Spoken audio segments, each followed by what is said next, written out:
Ladies and gentlemen, please welcome the Secretary of the Interior, David Bernhardt.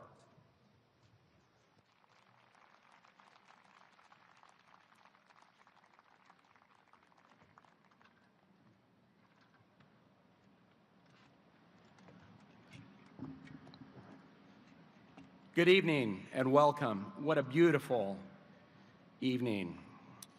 To our distinguished guests, on behalf of the Department of the Interior and the National Park Service, it is a privilege to participate in a celebration for our great nation, honoring the brave men and women who have served and continue to serve in our armed forces. Last night, for the first time in more than a decade, fireworks illuminated the sky over the Mount Rushmore National Memorial.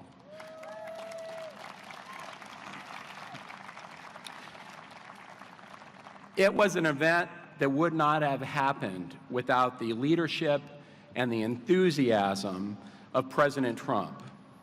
For those of you that were not there, it was spectacular, and the president's speech was unifying and inspiring.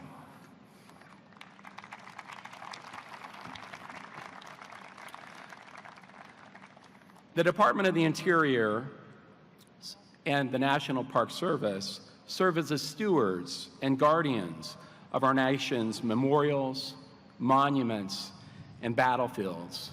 For 87 years, the National Park Service has cared for the South Lawn of the White House and the Ellipse, both of which are part of President's Park. President's Park was designed by President Washington and Pierre L'Enfant. The history of this space is unparalleled in telling America's story. I also want to remind everybody that it was on July 3rd that John Adams described in 1776 his vision for how we should celebrate our nation's independence.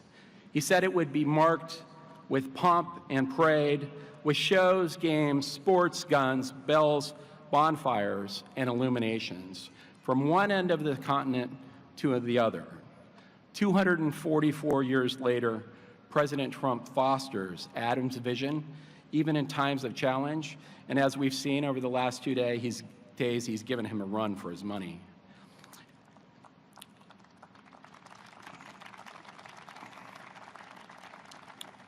Adams recognized that the celebration of independence would bring the American people together.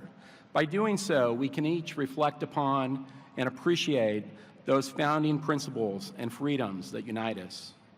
President Trump recognizes that these principles must be guarded and protected to be maintained. Often, the responsibility of protecting our freedoms from assault has fallen to those who served in our armed services. So tonight, we recognize and express our appreciation to all the men and women who have served and fought for the principles and freedoms that make America a great nation. Thank you. Happy Independence Day, and God bless America.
Ladies and gentlemen, welcome to Salute to America.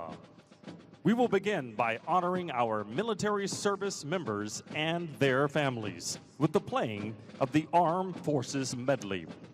We invite those of you in the audience who are currently serving or have served, or if you have a loved one who is currently serving or has served, to please stand and show your spirit as your service song is played. The United States Coast Guard.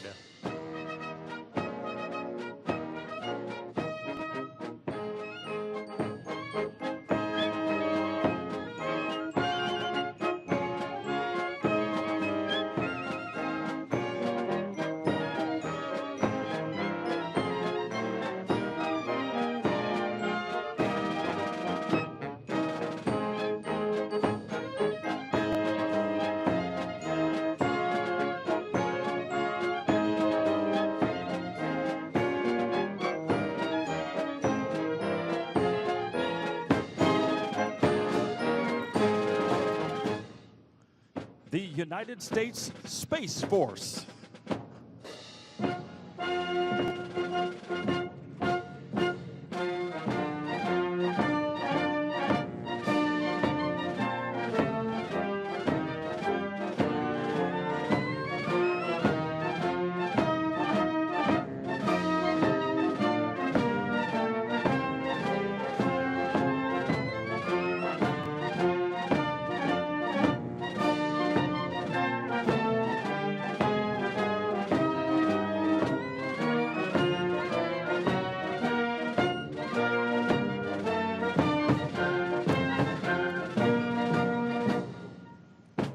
The United States Air Force. Off we go into the wild blue yonder, climbing high into the sun. Here they come, zooming to meet our thunder, animals, even the gun. Down we dive, stomping our fame from under, off with one hell of a roar. We live in fame of the dawn and flame. Hey, nothing can stop the U.S. Air Force. Hey, nothing can stop the U.S. Air Force. The United States Navy.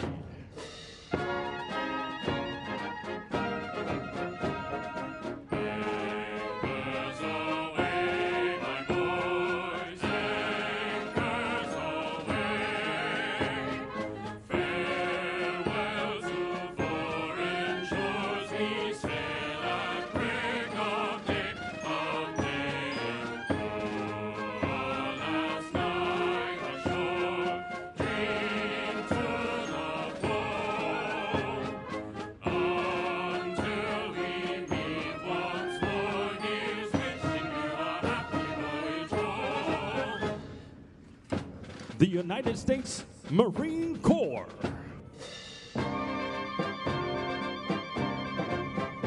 From the halls of Montezuma to the shores of Tripoli, we fight our country's battles in the air, on land and sea. First to fight for right and freedom, and to keep our honor clean.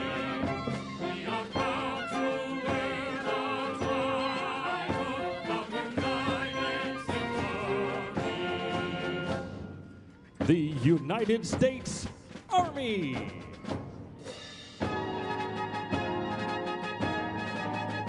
First to fight for the right and to build the nation's might, and the army goes rolling along. Proud of all we have done, fighting till the battle's won, and the army goes rolling along. For it's high, high, hey, the army's on its way. Count off the kids of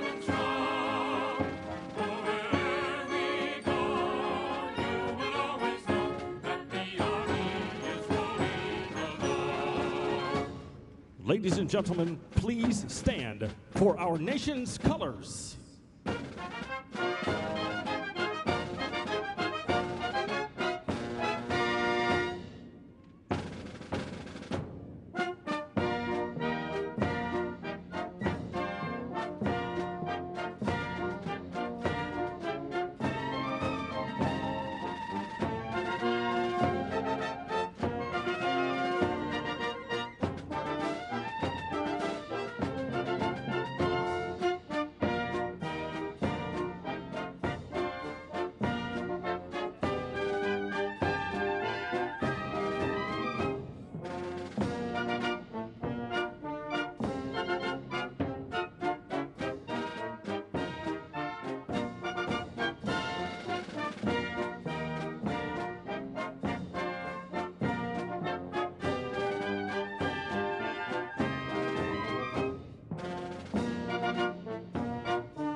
Ladies and gentlemen, the President of the United States and First Lady Melania Trump.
Ladies and gentlemen, from the United States Army Golden Knights, please welcome Sergeant First Class Ryan Reese.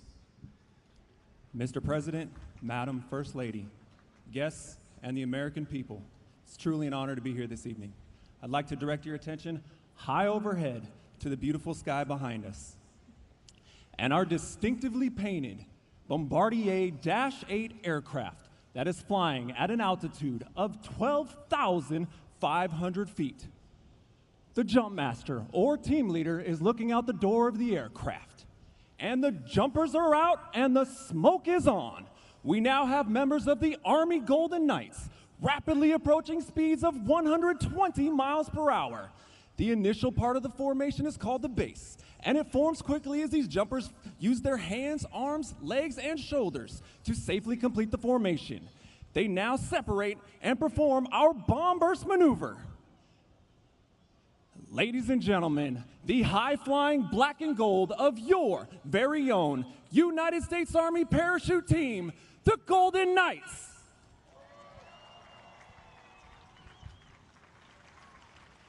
The aerial demonstration that you are seeing tonight is designed to showcase the maneuverability of the human body as it flies through the air and while under canopy. These jumpers are performing 3 separate maneuvers for you this evening. 1 was a mass formation that we just witnessed. 2 will be a side-by-side canopy formation. And 3, the ever-difficult 1,200 square foot drop flag. The jumpers performing for you this evening are Sergeant First Class Trey Gullick, Sergeant First Class Chad Riddlebaugh. Performing our side-by-side canopy maneuver is Staff Sergeant Morgan George and Sergeant First Class Ryan O'Rourke. And finally, performing the difficult 1,200 square foot drop flag maneuver, the team leader of the demonstration team, flying the predominantly black and gold canopy, Sergeant First Class Roman Grijalva. At 1,000 feet, these jumpers can hear you very well. Ladies and gentlemen, now our national anthem.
Ladies and gentlemen, the President of the United States.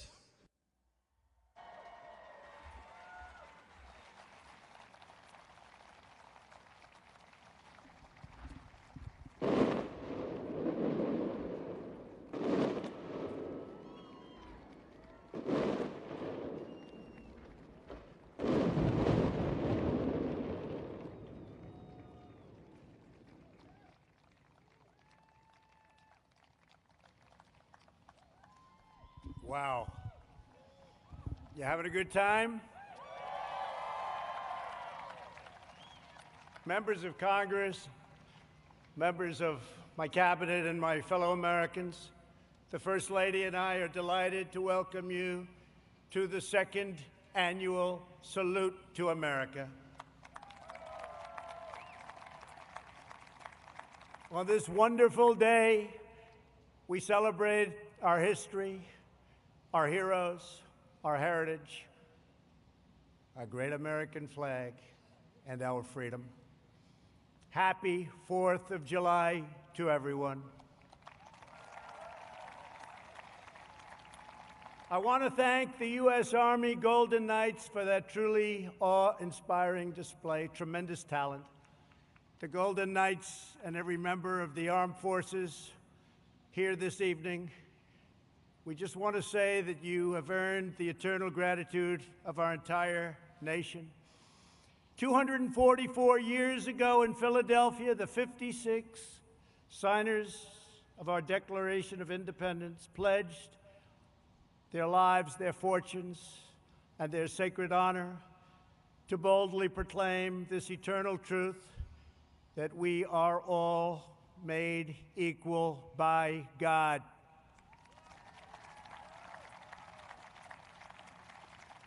Thanks to the courage of those patriots, on July 4th, 1776, the American Republic stands today as the greatest, most exceptional, and most virtuous nation in the history of the world. Our workers, our factories have revolutionized industries and lifted millions into prosperity. Our artists, architects, and engineers have inspired the globe with transcendent works of beauty. American heroes defeated the Nazis, dethroned the fascists, toppled the communists, saved American values, upheld American principles, and chased down the terrorists to the very ends of the earth. We are now in the process of defeating the radical left, the Marxists, the anarchists, the agitators, the looters, and people who, in many instances, have absolutely no clue what they are doing.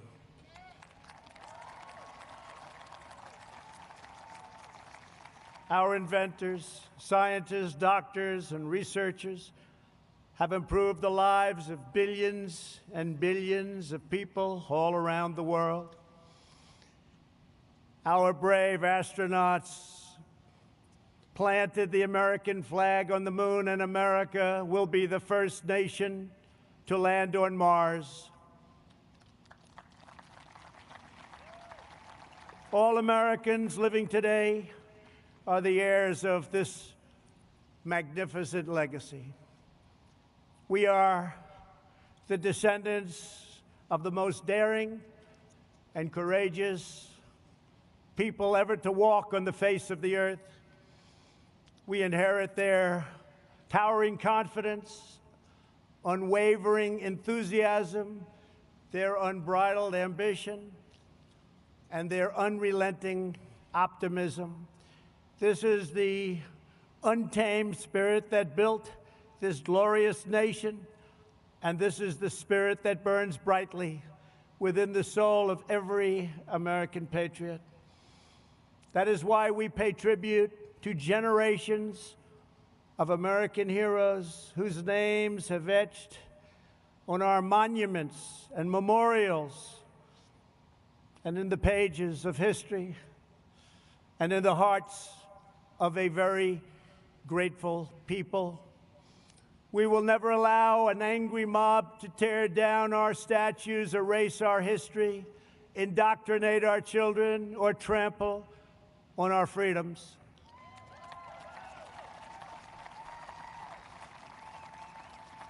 We will safeguard our values, traditions, customs, and beliefs.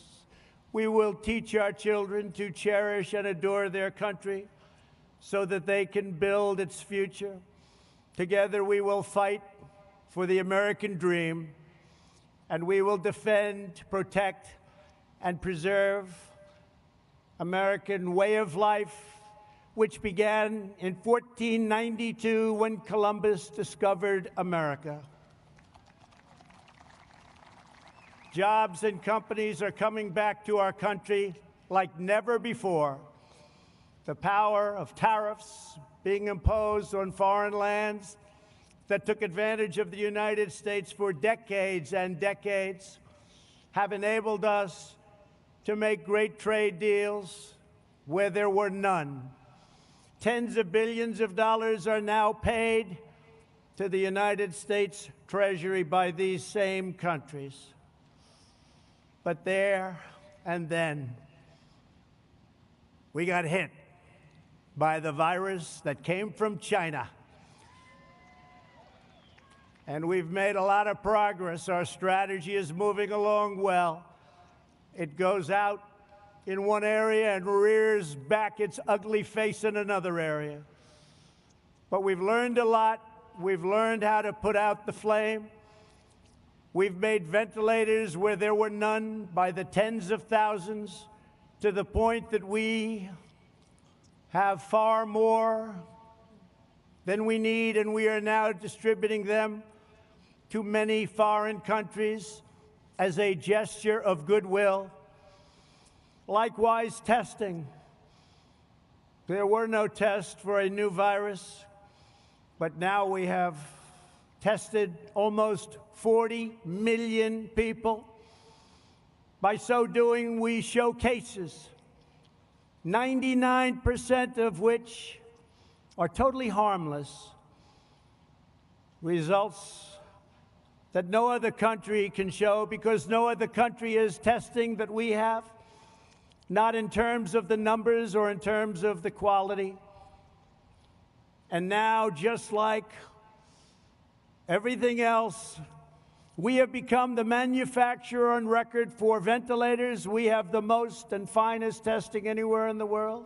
And we are producing gowns and masks and surgical equipment in our country, where heretofore it was almost exclusively made in foreign lands, in particular China, where, ironically, this virus and others came from.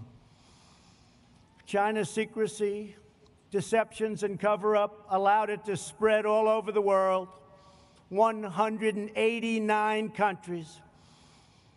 And China must be held fully accountable.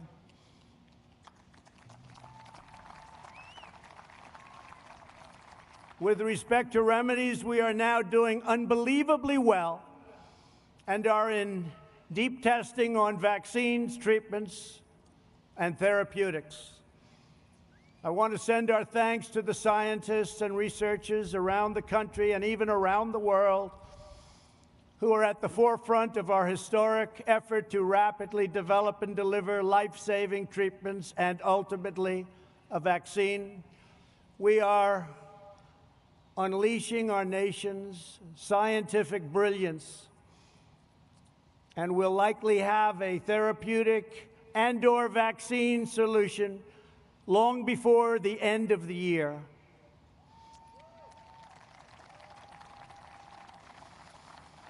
We're very grateful to be joined this evening by Americans battling on the front lines to kill the virus. I just want to say that America thanks you. Please stand, please. Thank you very much. Great, brilliant people. These are great and brilliant people. Thank you. And brave people. Our movement is based on lifting all citizens to reach their fullest God-given potential. Never forget, we are one family and one nation. This rich heritage belongs to every citizen, young and old, first generation American. We want to go from first generation to 10th generation. It matters not. We are American. We are from the USA. This great heritage belongs to citizens of every background and of every walk of life. No matter our race, color, religion, or creed, we are one America, and we put America first. We will not allow anyone to divide our citizens by race or background. We will not allow them to foment hate, discord, and distrust. We will hold fast and true to the sacred loyalties that link us all as neighbors, as Americans, and as patriots. In every age, there have always been those who seek to lie about the past in order to gain power in the present.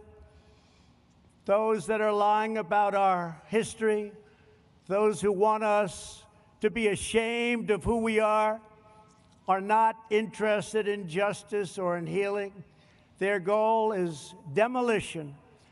Our goal is not to destroy the greatest structure on earth, what we have built, the United States of America, to build a future where every family is safe, where every child is surrounded by love, where every community has equal opportunity, and every citizen enjoys great and everlasting dignity.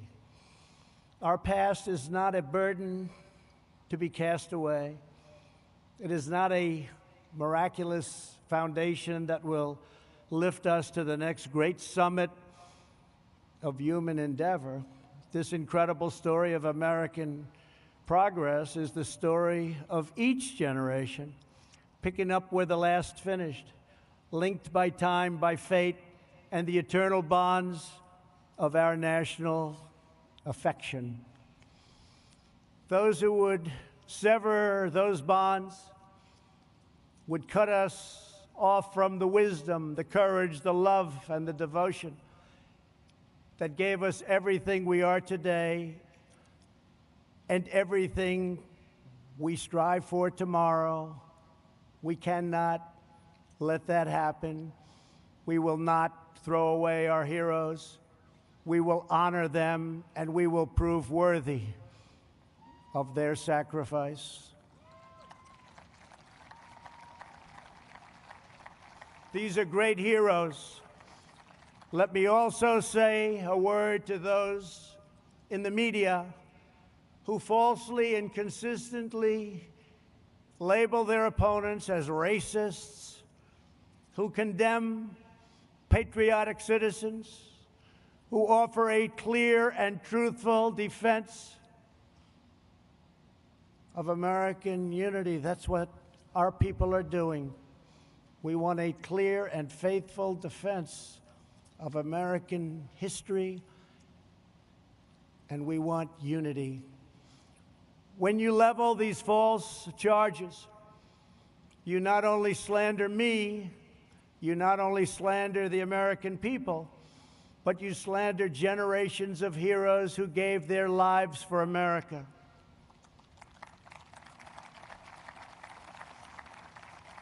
You slander people much braver and more principled than you.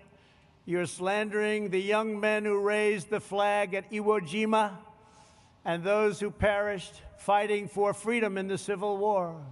You slander them. You are dishonoring their great legacy and their memory by insisting that they fought for racism and they fought for oppression. They didn't fight for those things. They fought for the exact opposite. We will not let the legacy of these heroes be tarnished by you. The more you lie, the more you slander, the more you try to demean and divide, the more we will work hard to tell the truth, and we will win.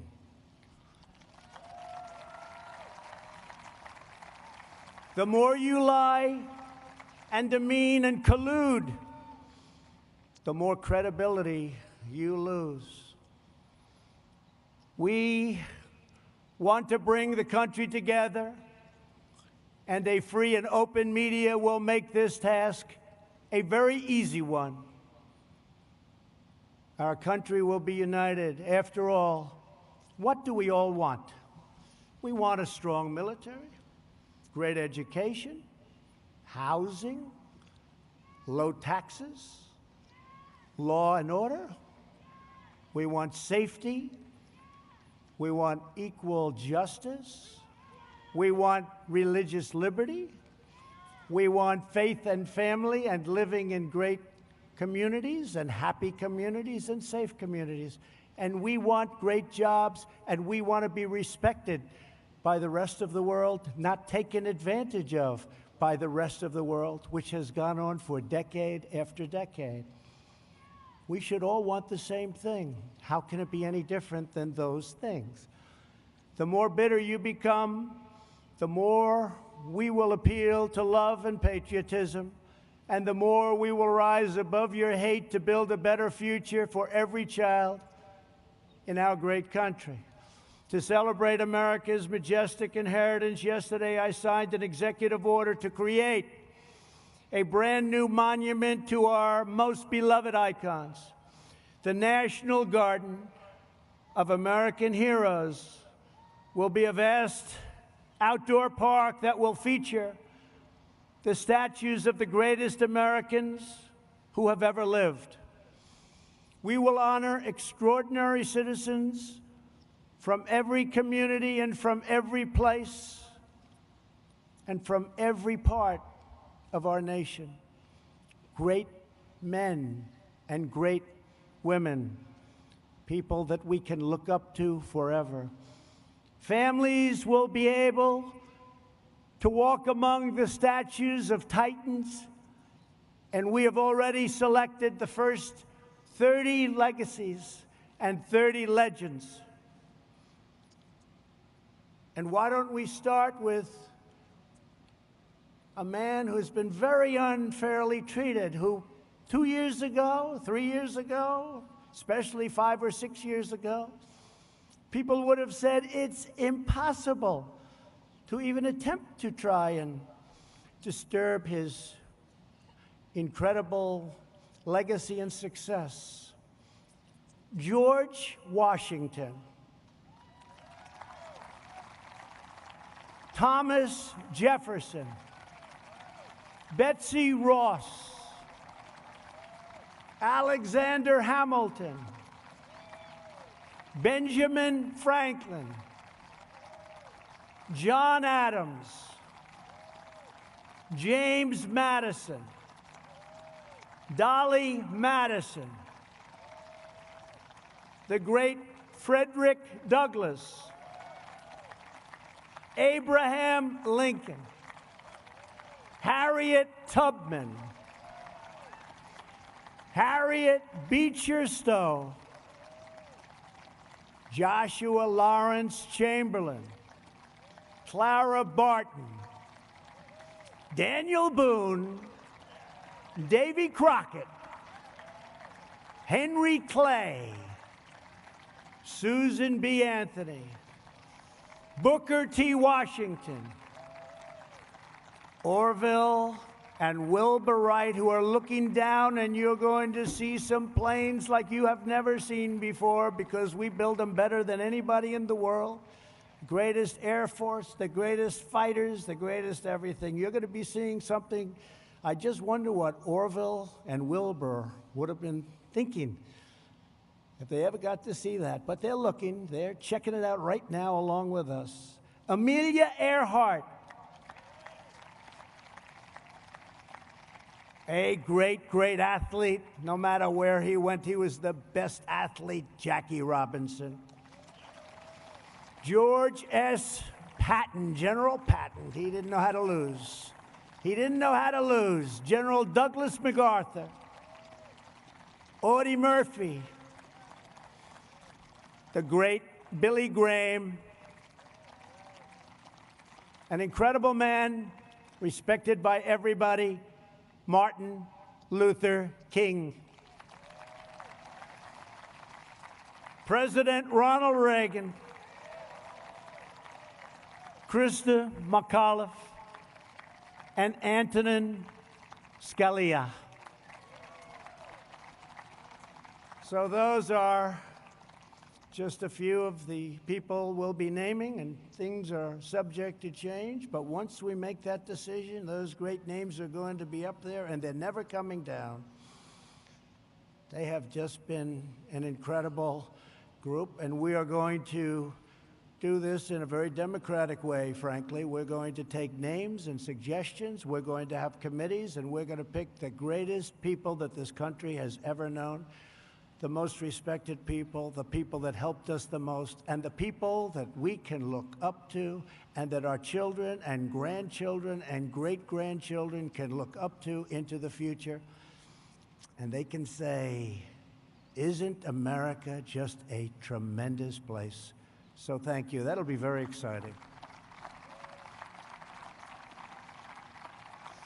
The patriots who built our country were not villains. They were heroes whose courageous deeds improved the earth beyond measure. The beauty and the glory of our constitutional system is that it gives us the tools to fight injustice, to heal division, and to continue the work of our founding fathers by expanding and growing the blessings of America. If you believe in justice, if you believe in freedom, if you believe in peace, then you must cherish the principles of our founding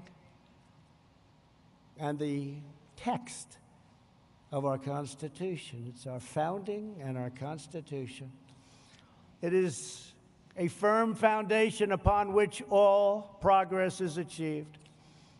That's why our country is so strong, even despite terrible things that happen over the generations. Here this evening are a number of heroes who risked their own lives to uphold these values and to keep our communities and our country safe. We are joined by the outstanding law enforcement officers who have been able to fight on the front lines, protecting our cities, many of them facing down violent assaults from very bad people.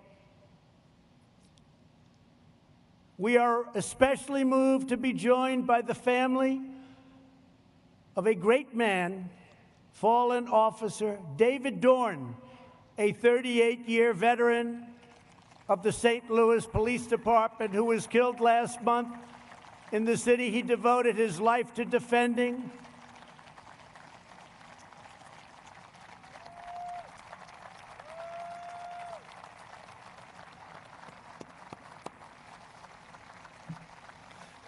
And to David's great family, I want to thank you very much. The American people will always support the courageous men and women of law enforcement, and nobody embodies that better than David. Thank you very much. Please.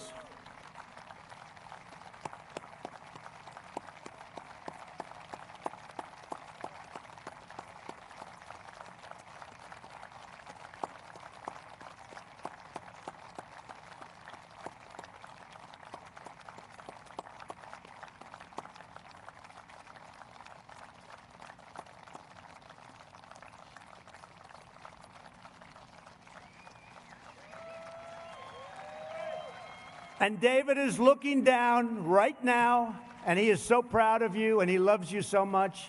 And thank you for being here. It's a great man. It's a great man.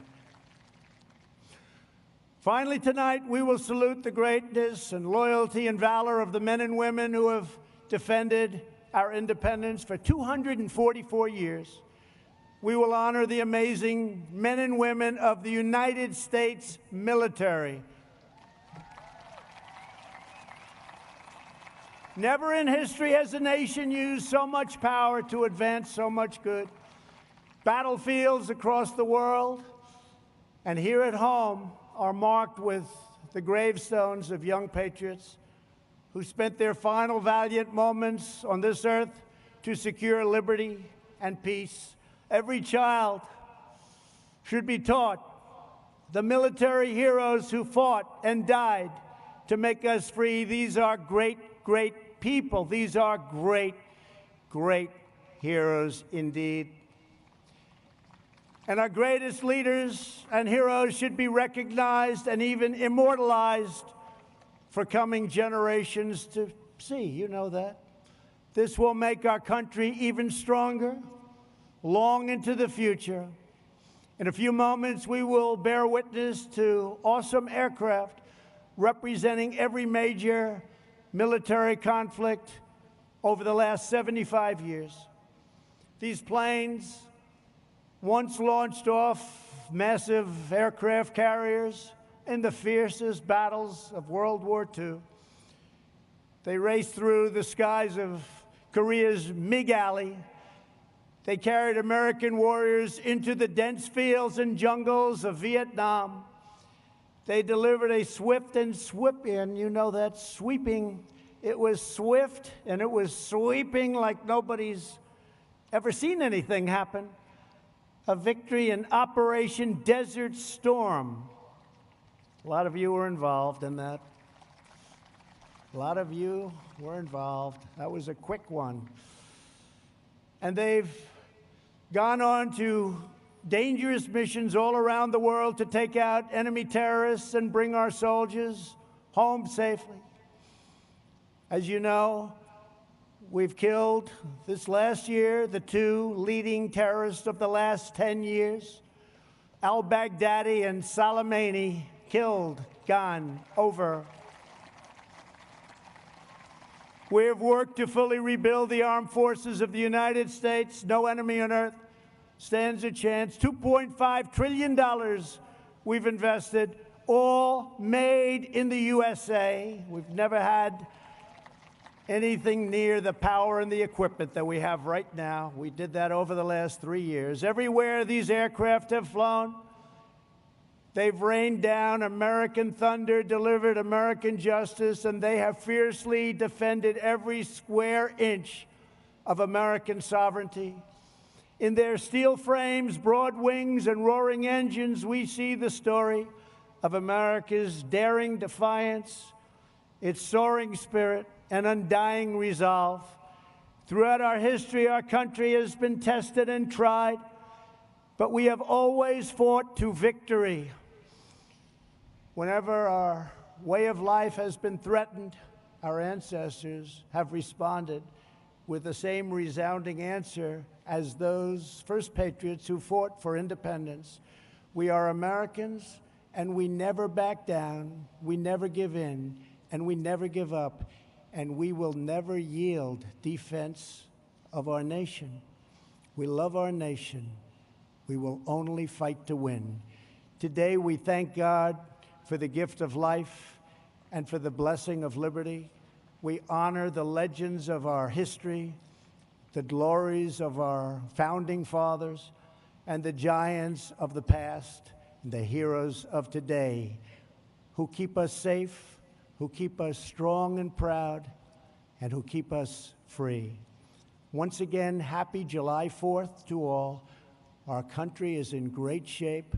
Our military has never been stronger, and many, many good things are going to happen. Next year will be one of the greatest years we've ever had. I want to thank our men and women. They are so good, of the National Park Service, Air Traffic Control, and the United States military. God bless you. God bless our heroes. God bless America. And now, let the flyovers begin. Thank you very much. Thank you.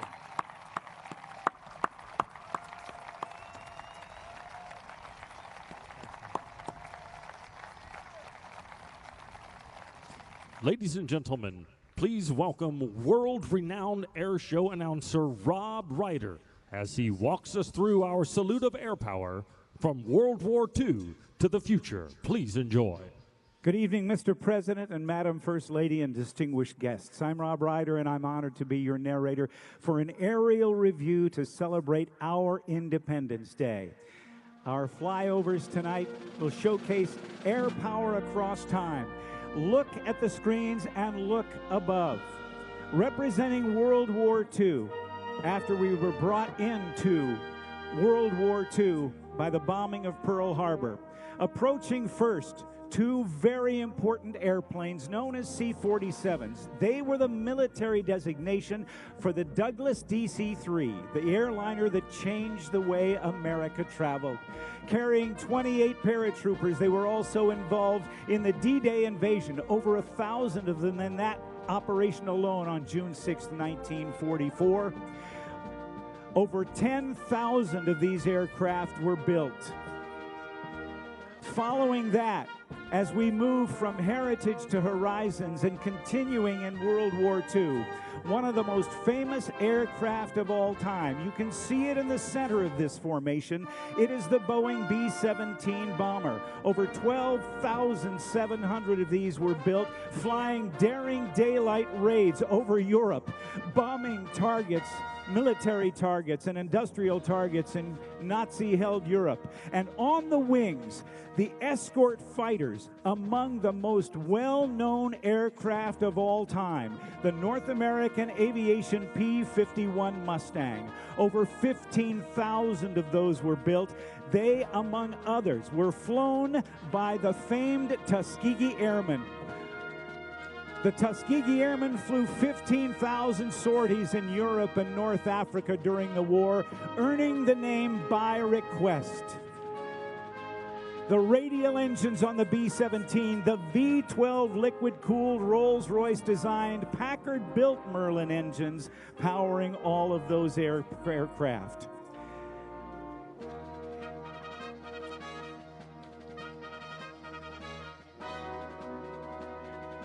Of the more than 15,000 of those P-51s built between 1940 and 1945, about 160 remain flyable in the world today. Then Senator Harry Truman's Senate War Investigating Committee called the Mustang the most aerodynamically perfect pursuit plane in existence. At the beginning of the war, even though we were attacked by Japan, a great deal of our effort went to our allies in Europe who were being overrun by Nazi Germany. However, the C-47s that we saw were not only active in the European theater, but along with its naval counterpart, the R-4D, were key to the Allied campaign through Guadalcanal, New Guinea, and Burma to support the Chinese forces fighting the light-traveling Japanese army. More mundane of its duties, but probably of greater importance, was the use of the C-47s to haul urgently needed personnel and supplies, including fuel and munitions, in all theaters of the war. The C-47 flew hump missions over the Himalayas from India to China, leading to the many of the tactics that would be used in the Berlin airlift of 1948 to 49. As the war in Europe wound down, the P-51 Mustang became more common. Eventually, with the capture of Iwo Jima, it was able to be used as a bomber escort during Boeing B-29 Super Fortress missions against the Japanese homeland. But our fighting men and women were being pounded by the Japanese at every turn in the Pacific. They and those at home needed a morale boost. President Roosevelt put his military planners to work on an audacious plan to bomb the Japanese homeland. That island country hadn't been attacked on its own soil in over 2,000 years, and they felt invincible. Depending on whose accounts you read, Lieutenant Colonel Jimmy Doolittle and a general from the Army Air Force sat in a restaurant, and Doolittle hatched a plan that the general initially laughed at, but after a while thought it might work. It was to involve types of military hardware never intended to work together. And on April 18th, 1942, just 4 months after Pearl Harbor, two of these aircraft approaching from the right, the B-25 Mitchell bombers, that normally took a third of a mile to take off, were launched from the USS Aircraft Harrier Hornet in only 467 feet. The damage these 16 planes did to the Japanese homeland was minimal, but their feeling of invincibility was broken, and they kept much-needed personnel back for homeland defense. It was a strategic turning point in the war and remains to this day the air mission against which all other air missions have been measured.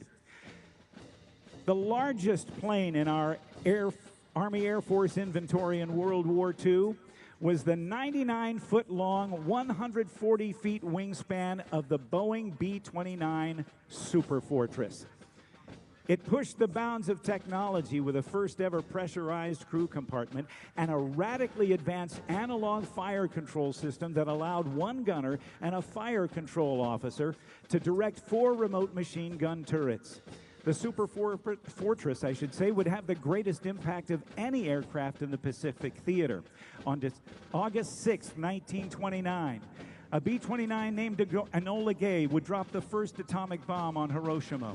3 days later, a B-29 like this boxcar dropped the second atomic bomb on Nagasaki, leading to Japan's complete surrender at the end of the War of the Pacific on August 14th, 1945. Of the 4,000 B-29s that were built, you're seeing one of only 2 flying today. Ladies and gentlemen, the war in Europe and the war in the Pacific, from heritage to horizons.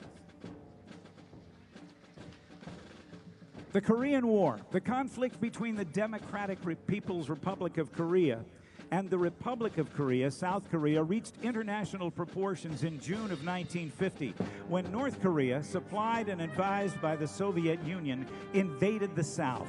The United Nations, with the United States as the principal participant, joined the war on the side of the South Koreans, and the People's Republic of China came to North Korea's aid. Aerial warfare was a large factor in Korea. It was the first jet war. However, piston engine aircraft were still used in a great way during the Korean conflict. And as we see that B-29 flying off to the side, in just a moment, we will be seeing an airplane known as the A26 Invader. Initially designed to replace 3 other twin-engine World War II airplanes, it was so good that it served ably in World War II, Korea, and even in Vietnam. It flew the first and last combat missions in the Korean conflict, and as a light bomber and attack aircraft, Invaders typically bombed truck convoys and trains, but also engaged MiG fighters. The 2 18-cylinder Pratt & Whitney radial engines developed 2,000 horsepower each, giving the Invader the capability to carry 11,000 pounds of munitions at a speed of more than 350 miles per hour. And in 1940, Chance Vought Corporation built what was then the fastest single-engined aircraft ever built, the F-4U Corsair. The bent wing bird, as it was known. It achieved a forward speed of 400 miles per hour with its 2,000 horsepower R2800 Pratt & Whitney radial engine. The Japanese soldiers dubbed it Whistling Death because of the sound it made during its ground attack missions. But an air-to-air role, it racked up an impressive 11-to-1 aerial victory ratio against Japanese planes. The Corsair remained in production longer than any other single-engine piston-driven fighter, with the last one coming off the production line in late 1952. In late 1952, September of that year, Marine Captain Jesse Fulmer, flying a piston-driven F-4U Corsair, shot down a MiG-15 jet and was awarded the Silver Star by the President. In all, 12,571 Corsairs were built by Chance Vought, Brewster Aircraft, and, believe it or not, the Goodyear Tire and Rubber Company of Akron, Ohio.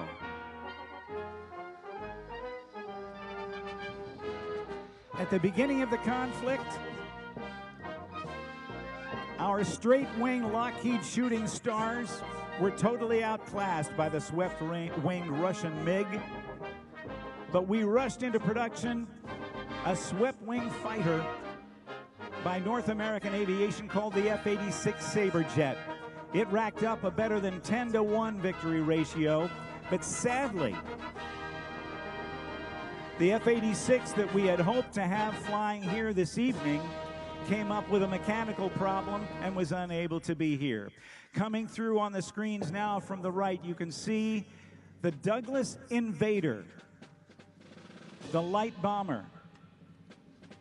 In the picture with it, you can see the bent-wing bird on that Chance Vought Corsair with its huge engine and a huge propeller.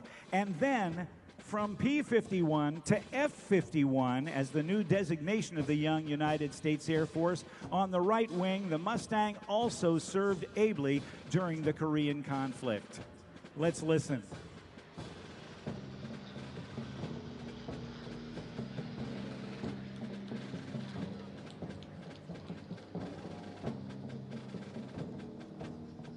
Moving on to Vietnam. The Vietnam War pitted the communist government of North Vietnam against South Vietnam. And during the war, the United States relied on the helicopter in combat as never before. It truly became the helicopter war. Many of you will remember the TV show and movie MASH about the mobile Army surgical hospitals during the Korean conflict.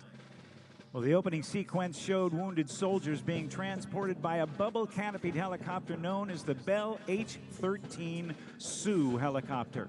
It was during that war that the helicopter became indispensable, greatly increasing the survivability of wounded soldiers on the battlefield by airlifting them to the MASH units.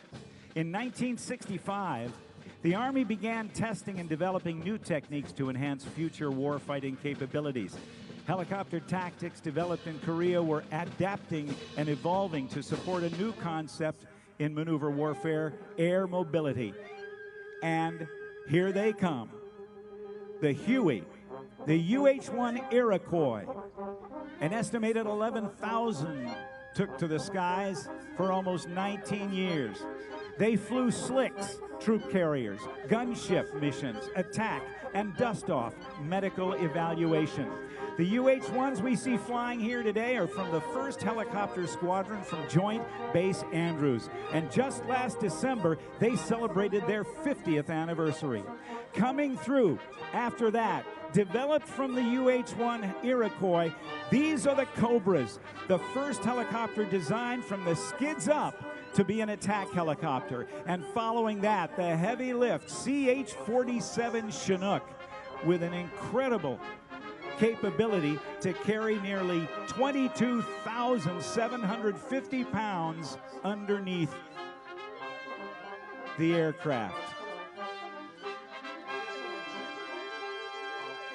It was 1946 that this airplane was first thought of, and it was in 1948 that Boeing designers in one weekend came up with this incredible design of an airplane that has now been flying for the United States Air Force for 68 years.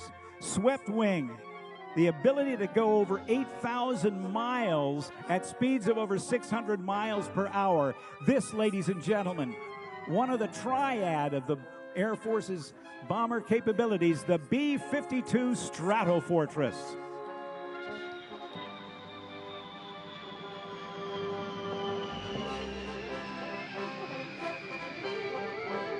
Dropping tens of thousands of tons of bombs during the Vietnam conflict.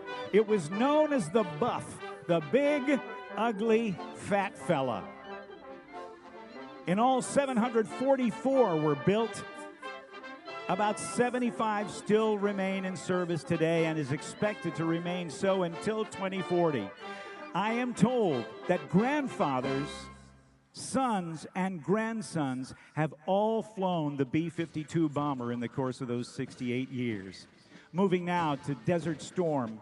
And in August of 1990, Iraqi forces under the control of Saddam Hussein invaded the sovereign nation of Kuwait in the Middle East. Kuwaiti forces were quickly overwhelmed by the Iraqi Republican Guard divisions, and in the coming months, the United States led a coalition to force the withdrawal of Iraqi forces from Kuwait. And on a dark, quiet morning in January, only feet above the Kuwaiti desert, 8 Apache helicopters from the 101st Airborne Division fired the first shots of Operation Desert Storm.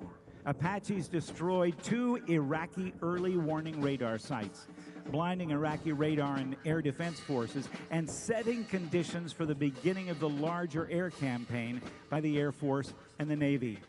The Apache, still the most advanced attack helicopter today, is commonly referred to as a flying tank, able to survive in highly contested environments while inflicting maximum damage to enemy targets day or night in poor weather conditions.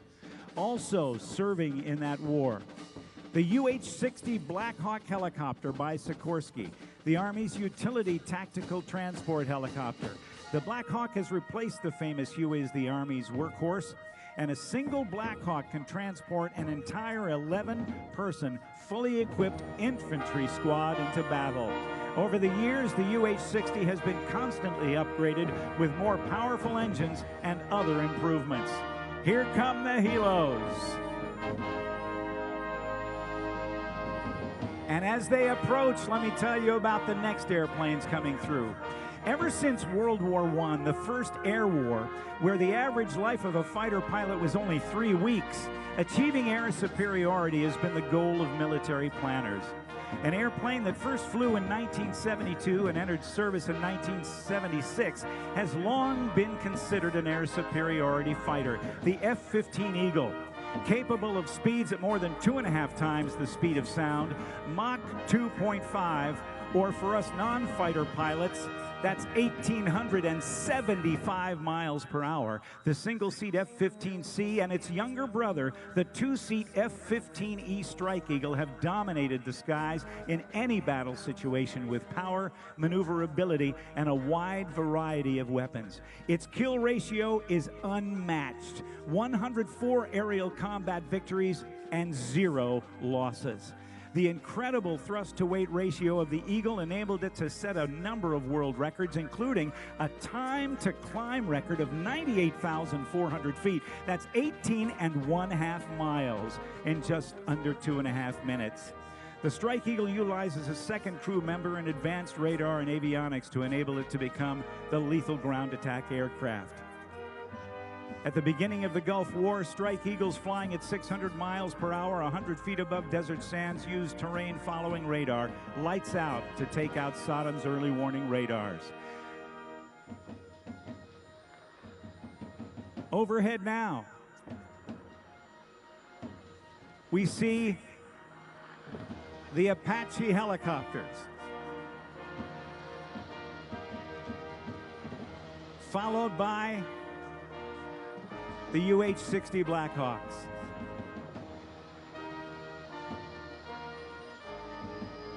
And here come the Eagles.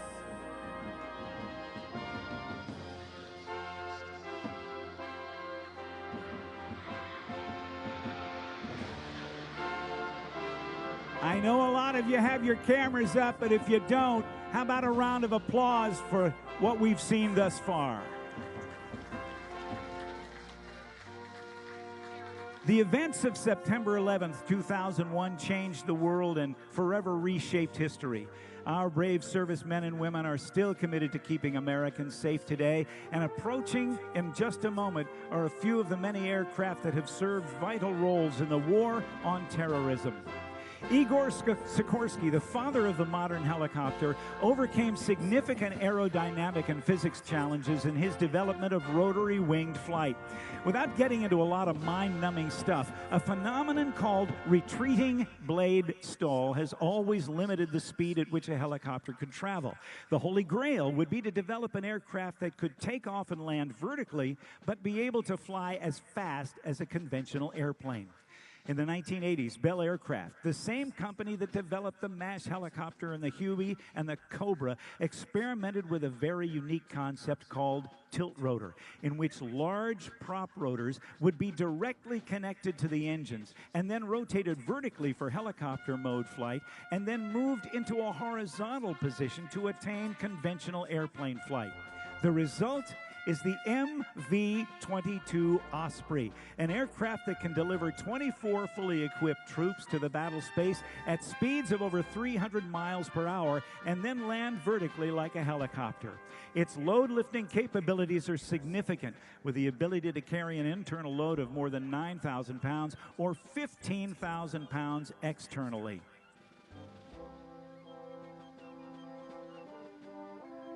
The pilot of the Osprey has to have his or her left thumb working, because if it doesn't, they can't rotate those prop rotors down.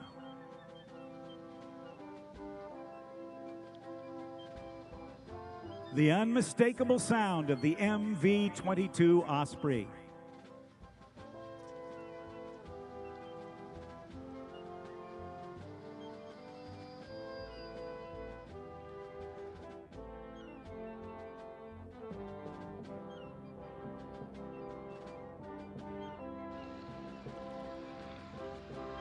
An integral part of the team fighting the global war on terror is the U.S. Coast Guard, that has the responsibility of patrolling and protecting 100,000 miles of U.S. coastline and inland waterways. In existence since 1790, it's the smallest branch of our military. In fact, the entire active duty force of the Coast Guard could fit into Nationals Park. Here we see, in formation, in the lead, the Sikorsky Jayhawk and the MH-65 Dolphin helicopter. The Coast Guard has also projected its capabilities beyond our borders, performing security and interdiction in the Persian Gulf in 1991 in support of Operation Desert Storm. Carrying the largest conventional payload of both guided and unguided weapons in the United States inventory is the multi-mission B-1B, which along with the B-52 and the B-2 are part of the three-legged stool of America's strategic long-range bomber force. The B-1 Lancer, or the Bone as it is known, look at this. A 181-foot wingspan can fold them back to 78 feet.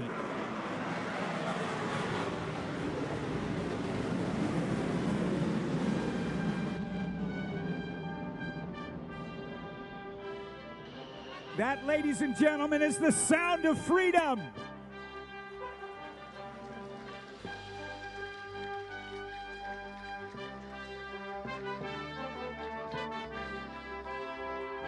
And only a few airplanes were so successful that their names were passed down to a second generation of aircraft. And the two airplanes built on Long Island have that distinction. From World War II, the Republic P-47 Thunderbolt, and 30 years later, the Fairchild Republic A-10 Thunderbolt II. Built for close air support, flying low and slow, the Warthog was built around a very potent 7-barreled cannon, the GAU-8 Avenger, firing 30-millimeter shells the size of Coke bottles at a rate of 4,000 rounds per minute. That's 65 rounds each second. It totally earned its name, Tank Killer. The future is now. Since the early days of aviation, air crews have wanted to get more gas without having to land and keep going. Early attempts to refuel in midair involved a guy standing on the wing of an airplane while another flew overhead, dangling a hose. But over the years, the art of aerial refueling, or if I may use the indelicate phrase, passing gas, has become refined. Since just after World War II, though, there have been basically only 3 different airplanes from the Air Force tasked with the job of mid-air refueling. One of those, the KC-135 Stratotanker, has been in service since the late 1950s, but it is going to be replaced with a new KC-46A Pegasus. It may look familiar to you because it's based on the Boeing 767 airliner. Passing gas at 1,200 gallons per minute, 25% faster than the old KC-135. It's a marvel of modern technology. It's kind of like going from a car with a cassette player, you remember those, to a brand new vehicle with Apple CarPlay. Additionally, the Pegasus will offer significantly increased cargo, passenger, and aeromedical evacuation capabilities. And as we've looked at several generations of airplanes in the last half hour, and I've been talking about them at air shows around the world, the last thing that was thought of by military planners was, well, maybe the first thing was how many airplanes would it take to destroy a target? Well, now it's changed. It's how many targets can one aircraft destroy? Approaching now one of the most unique aircraft, even in service since 2003. This is the B-2 Spirit. Following along behind the KC-46, And the aircraft now in sight. A flying wing. Jack Northrop's dream from 1949 with a 186-foot wingspan doesn't look like anything we've ever seen. It can carry conventional bombs from 500-pounders to the GBU-57, or even the 30,000-pound massive ordnance penetrator to nuclear weapons. The B-2, only 20 of them in existence, will continue to serve our country for many years to come. Overhead now, the F-22 Raptor. The Raptor's 2 engines produce a total of 70,000 pounds of thrust, and its stealthy design allow it to accelerate faster than the speed of sound without using the afterburner. It's called Super Cruise. In its air show performances, the Raptor shows incredible maneuverability, able to do a backflip almost standing still in the air at 3,000 feet, or doing a tail slide, nose straight up, going backwards under complete control. And the newest fighter aircraft for the United States military is the F-35 Lightning II, named after the famed World War II P-38 Lightning. There's a version for the Air Force, one for the Navy, one for the Marine Corps, and 8 partner nations share those airplanes as well. They give the U.S. and its allies the power to dominate the skies anytime, anywhere. The F-35 is an agile, versatile, high-performance, multi-role fighter that combines stealth, sensor fusion, and an unprecedented situational awareness. The F-35's helmet-mounted display is the most advanced system of its kind. All the intelligence and targeting information an F-35 pilot needs to complete the mission is displayed on the helmet's visor. And 6 super-sensitive cameras mounted on the outside of the aircraft allow her or him to look in any direction and have visual acuity far greater than the naked eye, day or night. The pilot can look down the floor of the cockpit and see right through it. It's like X-ray vision, simply astounding. We'll see today 2 of the B models from the United States Marine Corps. But in all, over 535 of the F-35s are now flying today, with over 1,000 pilots and having reached initial operating capability here in the United States. Ladies and gentlemen, no aerial display would be complete without some very good friends of mine. They represent the greatest military jet demonstration teams on the face of the earth. They are from Naval Air Station Pensacola. They are the Blue Angels, and they are the Thunderbirds from Nellis Air Force Base in Nevada. The Blues are commanded by Commander Brian Kesselring, and the Thunderbirds led by Lieutenant Colonel John Caldwell. The Thunderbirds flying the F-16 Fighting Falcon that has been in service with the United States since the mid-1970s. And the Blue Angels flying the famed FA-18 Hornet, also in service with the United States Navy and Marine Corps since the 1970s as well.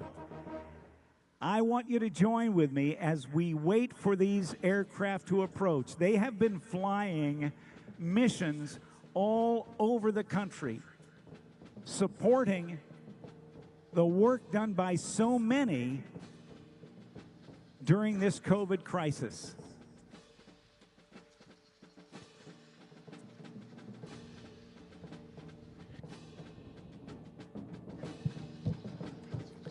The Blue Angels exemplify the Navy values of honor, courage, and commitment.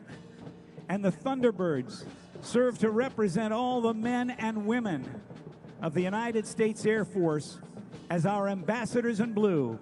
Ladies and gentlemen, the Thunderbirds and the Blue Angels.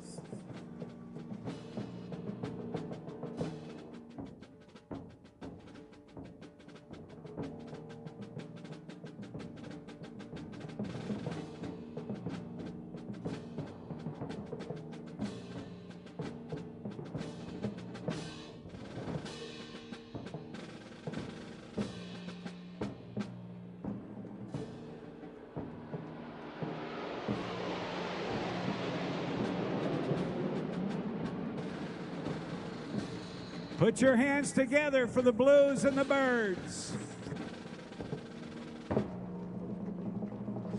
Ladies and gentlemen, the President's Own United States Marine Band and the Navy Sea Chanters will now perform a special selection in honor of our nation's birthday, America the Beautiful.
Ladies and gentlemen, please stand and turn your attention to the White House.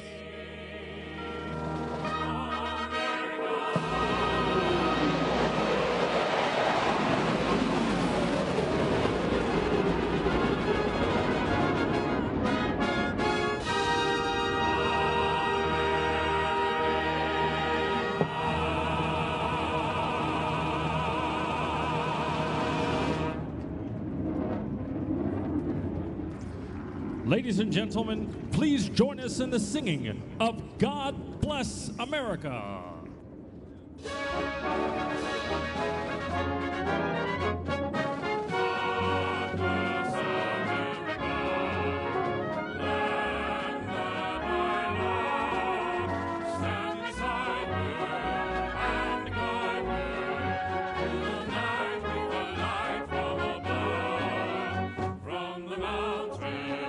To the prairies, to the oceans, wide with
worked for all my life, and I had to start again with just my family by my side. I thank my lucky stars to be living here today, 'cause that flag still stands for freedom, and they can't take that away. And I'm proud to be an American, where at least I know I'm free. And I won't forget the ones who died, who gave that right to me. And I'll gladly stand up next to you and defend her still today. 'Cause there ain't no doubt I love this land. God bless the USA.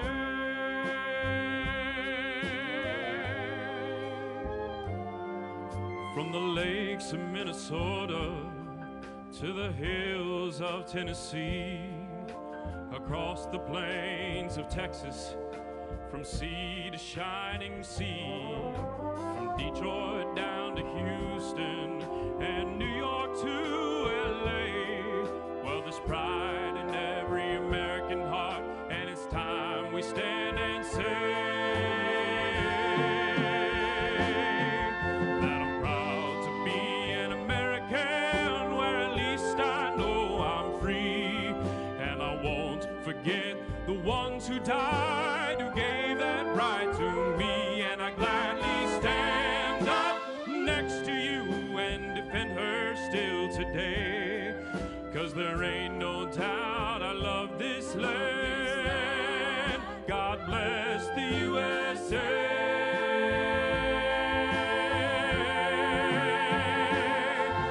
And I'm proud to be an American, where at least I know I'm free. And I won't forget the ones who died, who gave that right to me. And I'll gladly stand up next to you and defend her still today. 'Cause there ain't no doubt I love this land. God bless the USA.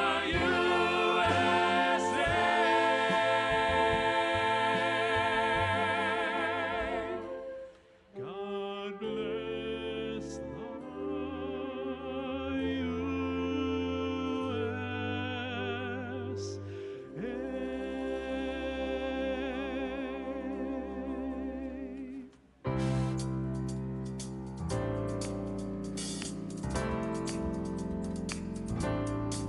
I got this feeling inside my bones.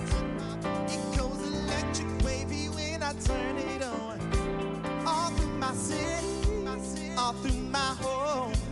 We flying up no city when we in our zone. 'Cause I got that sunshine in my pocket, got that good soul in my feet, feel that hot blood in my body when it drops. Ooh, I can't take my eyes off it, moving so phenomenally.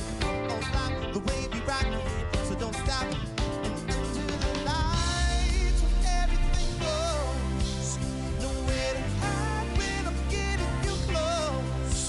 When we move, when you already know. So just imagine, just imagine. Nothing I can see but you when you dance, dance, dance. You and good creeping up on you, so just dance, dance, dance. All those things I shouldn't do, but just dance, dance, dance. Ain't nobody leaving, so just keep dancing. Can't stop the feeling. Just dance, dance, dance. Can't stop the feeling. So just dance, dance, dance. Come on. Ooh, it's something magical. It's in the air, it's in my blood, it's rushing. I don't need no reason, don't need control.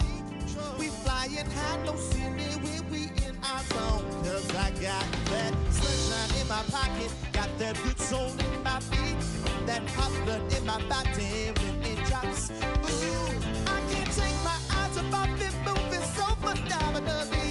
Come on, rock the way we rock it, so don't stop. Under the lights when everything goes. Nowhere to hide when I'm getting you close. When we move, and you already know.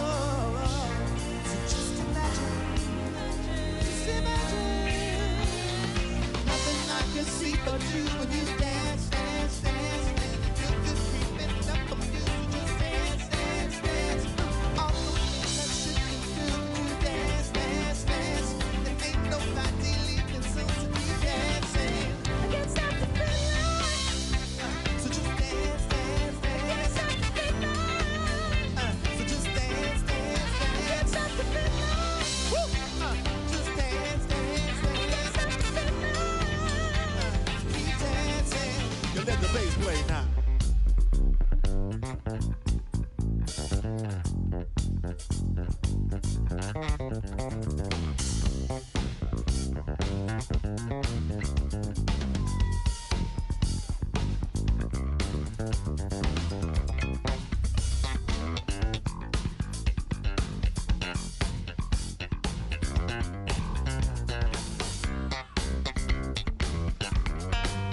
Yeah, give him that Seinfeld.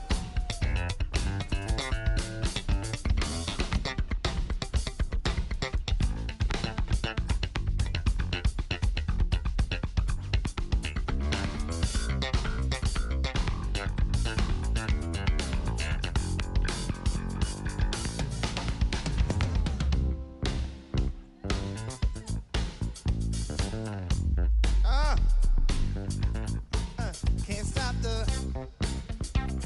yeah. I can't stop the I can't stop the feeling. I can't see but you when you dance, dance, dance. And the kissing, breathing up on you, so just dance, dance, dance.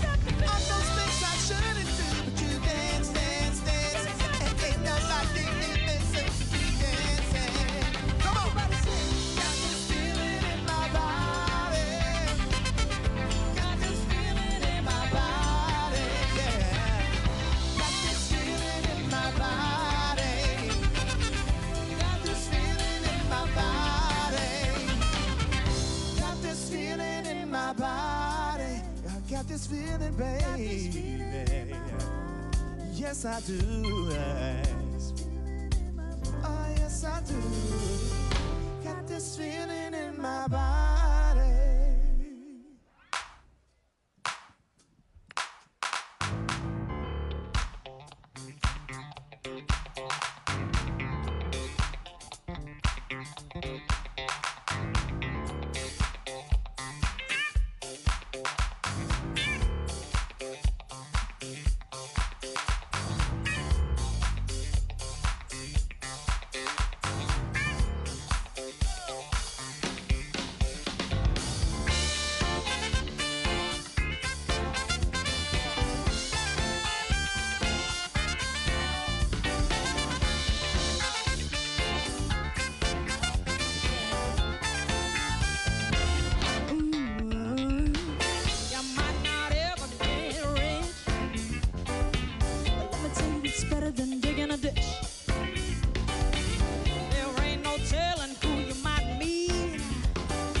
How's it going, y'all? How y'all doing?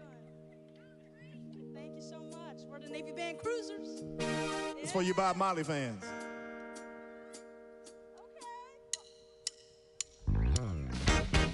Could you be loved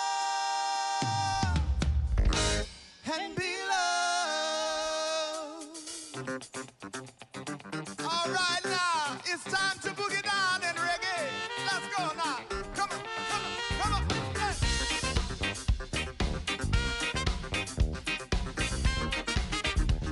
Hey, hey, hey, hey, now. Talking about hey now. Hey now. Don't let them fool you,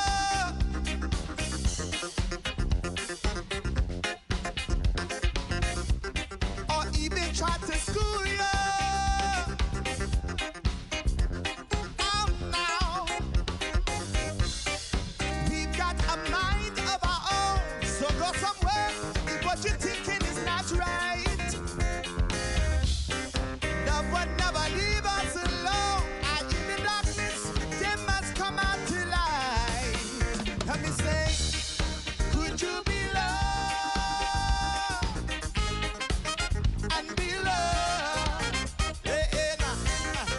Could you be loved and be loved? Take it away now. Give it away, give it away, give it away now.